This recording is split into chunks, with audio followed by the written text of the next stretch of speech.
What are you doing? What are you doing? Nothing. Me? Just hanging around.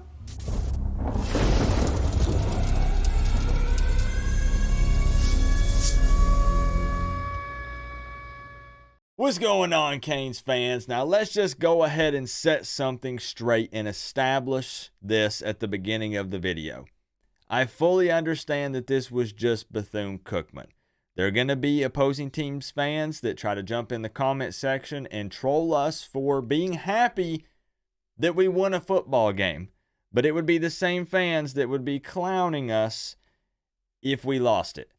I'm here to tell you that winning always feels better than losing. You can always nitpick things, and sometimes wins aren't pretty, but winning always feels better. And right now, going into the tail end of this week, we already got our game out of the way, and we're 3-0. We're undefeated. And there's going to be a lot of college football teams that can't say that after this Saturday.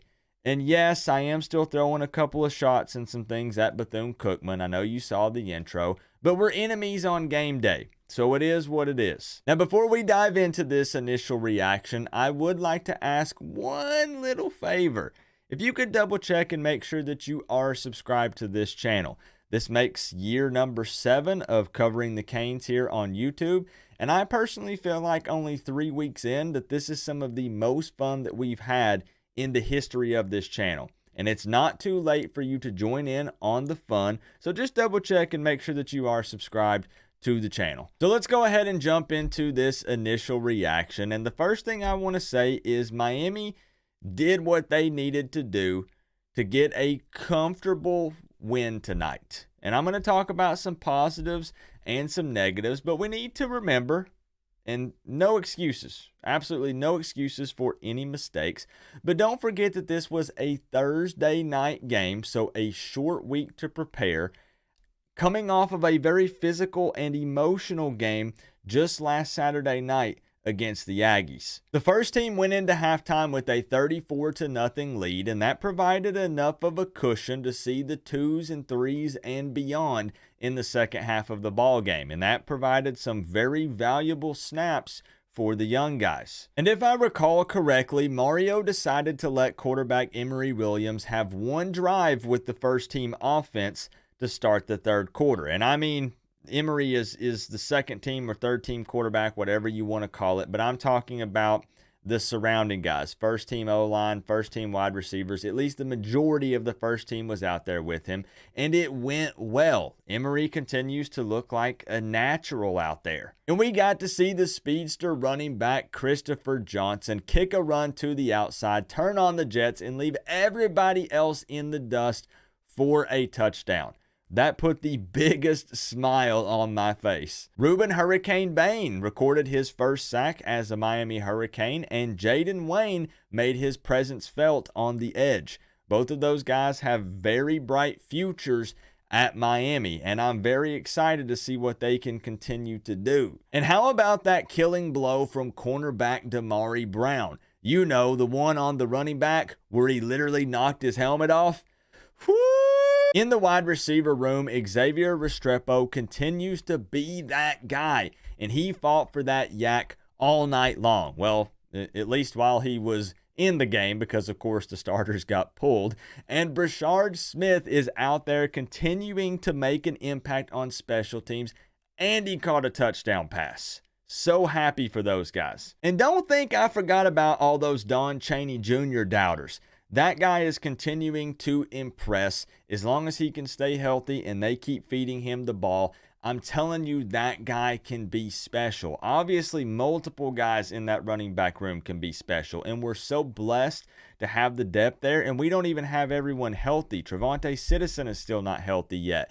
It's such a good problem to have. But I'm telling you that Don Chaney Jr. being healthy, it's just such an amazing thing to watch. I would say one of the biggest highlights for me personally, something that just really stood out, was that quick drive going into halftime with around 1 minute left, and we drove down the field for a touchdown. I can't remember if it was against the Red Hawks or A&M, But we did something similar in that game. Forget a 2-minute drill. Give us 1 minute and maybe one timeout, and we're putting it in the end zone. I absolutely love to see that. Many Miami Hurricanes teams of the past and just other college football teams in general would be comfortable if they have a lead there and they would just take a knee or maybe just run the ball a few times. Not Miami. Not with Shannon Dawson. TVD didn't get sacked tonight, which is always a good thing, right? You want to protect your quarterback, and I know he only played for 2 quarters, and I know it's only Bethune, but 0 sacks is always nice. We saw what happened to Bethune-Cookman's quarterback, who got sacked right out of the gate early there in the game, and let's just say he didn't finish the game. It's also been refreshing to see how the offense has changed a bit each week, depending on our opponent.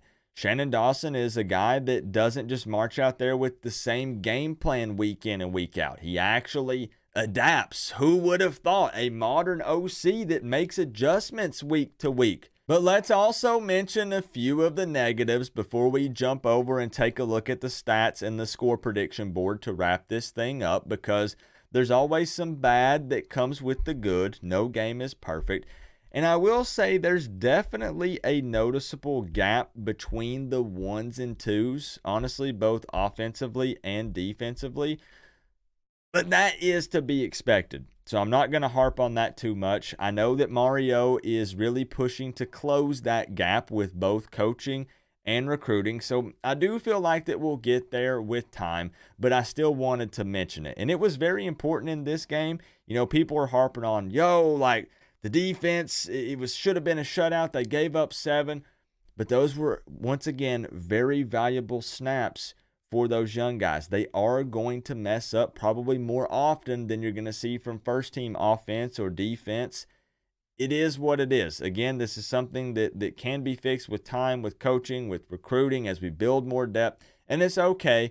But definitely a pretty noticeable gap there. And I will say with Dawson's offense, we're still not targeting the tight ends very often. Again, I don't know if that's by design. I don't know if it's an issue with guys getting separation. I just personally hope that it doesn't impact future tight ends and them wanting to come play here. Like, blocking is fun and all, but you also want to, pad your stats and be a part of getting some big time catches and some touchdowns and stuff, because they're, you're going to be trying to make it to the league. So far in 3 games, I think we have 4 catches by tight ends. Again, I'm just putting it out there. I mean, what we're doing is working because we're undefeated and we're winning ball games. Just saying. And lastly, I'll add that the end around with Ray Joseph was unsuccessful. Bethune-Cookman sniffed that thing out and it just didn't work. I hope that doesn't deter the coaching staff from maybe trying something similar again with Ray in the future, because that guy can make an impact. I know that he's young, but if he gets some opportunities, I think he's going to make the most of them. And I just hope it doesn't discourage them from using him in some more situations, scenarios, like that. So let's jump over to ESPN.com and close this thing out with some stats and then the official prediction board. You don't want to go anywhere. We're going to put the official score on the prediction board to see how close we were with our prediction earlier this week. So 3rd down efficiency here for the Miami Hurricanes, 7 of 9. You love to see that. I don't care who the freaking opponent is. That makes me happy. 32 first downs. That makes Coop a very happy man. 1 of 1 on 4th downs. 589 total yards of offense. 349 of that being passing. 240 on the ground. 5 penalties for 34 yards. That's much better than last week. 10 penalties for 115. We cut that in half. Still a couple of really dumb, unfortunate penalties, especially on the O-line. But you notice that Mario was not putting up with any of that. I'm pretty sure that somebody got put on the bench at least for a little bit after a penalty that happened. I'm just saying, we saw it, right? We had the 1 turnover, which was the possible targeting call, maybe not targeting call with Colby Young. No reason to really dive into it too deep. It's already said and done. There were definitely some big-time disagreements during the stream if that was targeting or not targeting and the fumble. It is what it is. We won the time of position battle, 35 minutes. Held Bethune to 165 total yards, 132 passing, 33 rushing. I'll take that as a win, all things considered. We'll talk here at the end about the score and how some people are disappointed. Taking a look at the box score here, TVD 19 of 23 for 247, 2 touchdowns, 0 interceptions. I'm cool with that. Emory 9 of 11 for 102. Chaney led the way in yards on the ground, 7 carries for 73. A.J. Allen 12 for 68. Parrish 7 for 52. Chris Johnson, 7 for 40. Again, getting lots of running backs involved. Fletcher sat in this game. I think he's going to be good to go soon, but it makes sense. You want to, just be cautious going into this game because we have ACC play coming up in a couple of weeks. We want to make sure everybody's healed up and ready to rock. TVD had a couple of keepers, which scared the crap out of me. I was holding my breath, but it is what it is, and he ran in for a touchdown. So, hey, he did his thing. Look at the receivers here, man. So many people getting some love. Restrepo, 6 for 120. Burchard, 3 for 55 and a tutty. Colby Young, 5 for 55. Jacoby continuing to do his thing. 5 for 52 and a touchdown. Robbie, let's go. Robbie got 2 receptions for 27. Harold got in the game, 1 for 14. Would still like to find a way to utilize that guy and his speed more often. Skinner, 1 for 9. Cam, 1 for 8, Ray 3 for 5, and Parrish with 1. Also, not really. We won't dive too deep into the tight end stuff again, but you see the stats. Defensively here, sacks. We did have 4 sacks in this game. I'm not really sure yet if I should feel disappointed in that. We had 0 sacks last week. That's something that we've talked about. The pressure getting home, getting the sacks, setting the edge a little bit better, run game potentially being a weakness maybe for this defense. But I don't know. It's really tough to judge against an opponent of this caliber against Bethune-Cookman. Just being honest, right? But who had some sacks? We had Lichtenstein. We had Harrison Hunt, Bain. Who was the other one? And Chase Smith. Okay, you love to see that. And again, Jaden Wayne up here, tying with top total tackles, which is very nice to see. I'm pretty sure it was Wayne that had the really nice open field tackle, wasn't it? Don't quote me on that, but I'm pretty sure that it was Jaden Wayne that had that.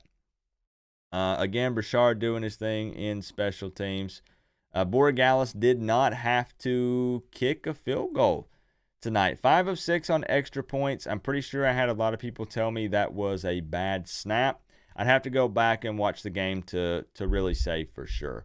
But 48-7, Miami Hurricanes victory. We are going to close the video out, breaking out the score prediction board, and then we'll wrap it up. Remember, though, guys, we're all one big happy college football family, but at the end of the day, I got to say, it's always better when you get to rep the U. Coach Coop, peace out. I'll see y'all in the next one.